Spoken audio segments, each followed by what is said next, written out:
Hi everyone, welcome back to the channel. And now it's time to find out what's up with Richard. And today, a bicycling adventure.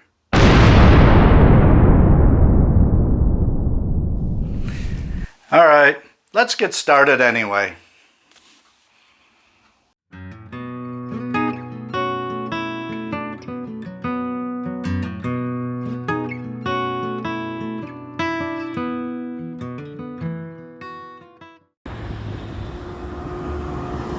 Now this is Chickaming Elementary School, and I taught here for 2.5 years.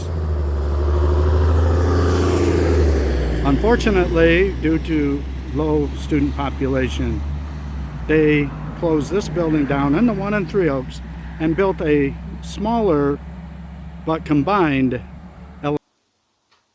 It was at this point, for some reason, the camera just shut off. Anyway, let's continue on. See what else happened. Newly paved surface here on Flynn Road. I wonder if they redid the railroad tracks. Check it out in just a minute. Well, as you can see, we have a new paved road, which is fantastic. But the railroad tracks, not so much. There's no way you can ride over this. In fact, there was another cyclist that was walking, and that told me right away, when the locals walk, it's time to get off and push your bike.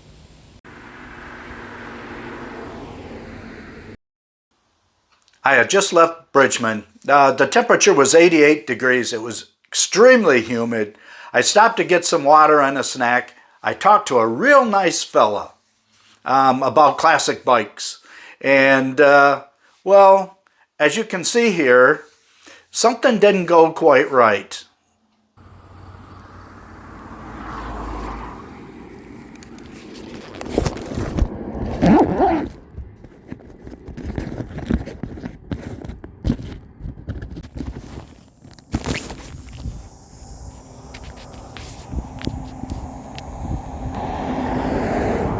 All right, so what happened? Between my dark glasses and the bright sunlight, I did not see that I hadn't turned the camera off.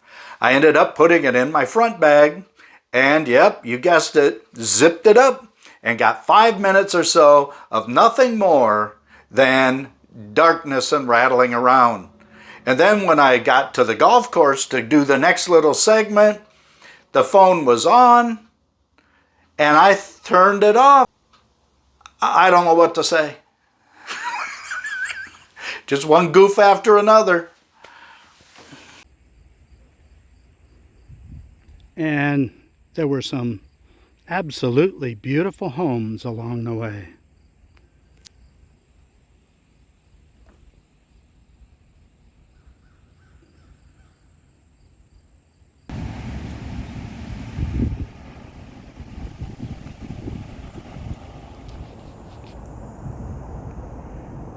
When we were kids, we spent hours playing on these old abandoned railroad tracks, as we call them. There used to be a tunnel underneath, and we used to run from side to side trying not to get into the creek that ran through it. Every once in a while, I misjudged and went home with wet feet, stinky shoes, got in trouble, but that was fun. Look what they have over here. This is all brand new. Nice. Whoa, my bike is slipping on me.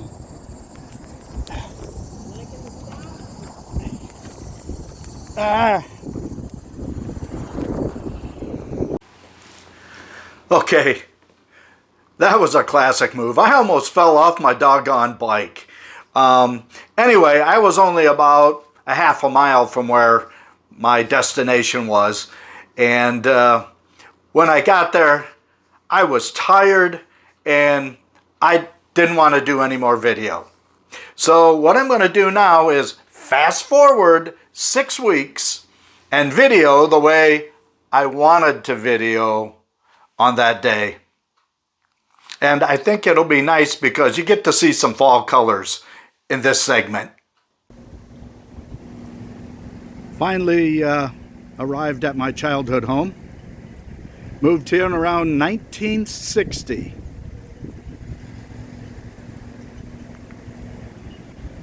Of course, this patio wasn't here.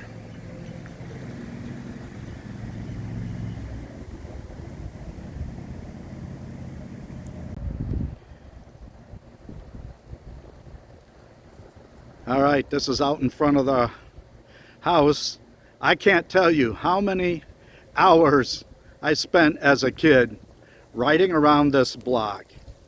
It actually went down here. Now, there was no turn right at the time. That was just empty field. And riding around on the other side, all the way around and down the street. And we went again, and again, and again, and again, having great conversations with my neighborhood buddies.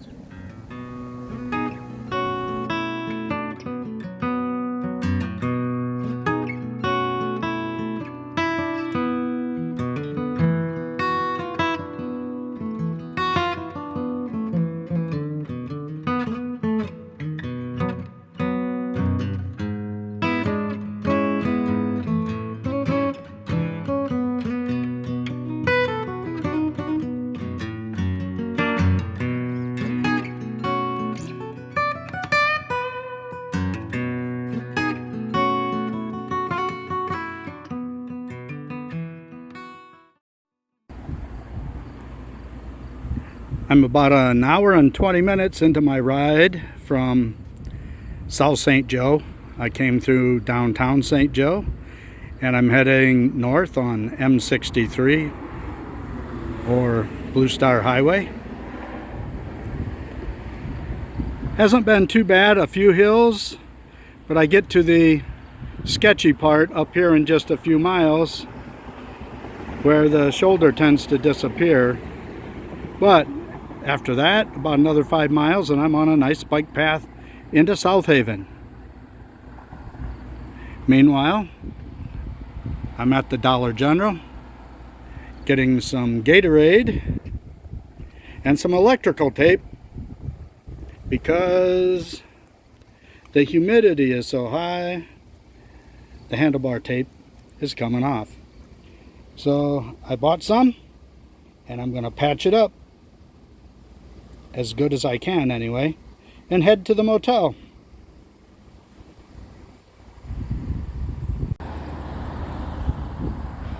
Alright, this is the road that I've been on for the last 2 hours.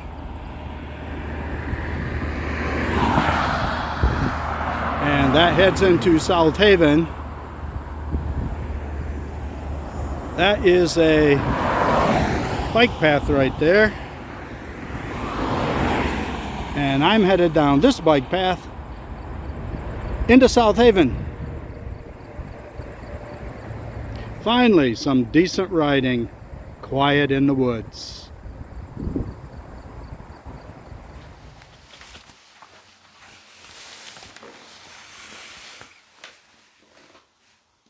Well, that was day 2. Didn't do much videoing. It was hot again, it was humid, and I was on some pretty busy roads. It was even dicey trying to get to the motel room. I had to cross some highways, and at one corner I probably waited 10 minutes before I finally just gambled, got off my bike, and ran across the intersection. I chose the motel room because the weather that night was supposed to be very windy and rainy, and the prediction came true. The next day was horrible. 40-mile-an-hour gusts, 20 to 30-mile-an-hour winds, and it would have been strictly into my face on the next day's ride. And I just didn't think physically I was capable of doing that. So I had some choices to make at this time. One, I could stay at the motel another night. Now, that would have been pricey.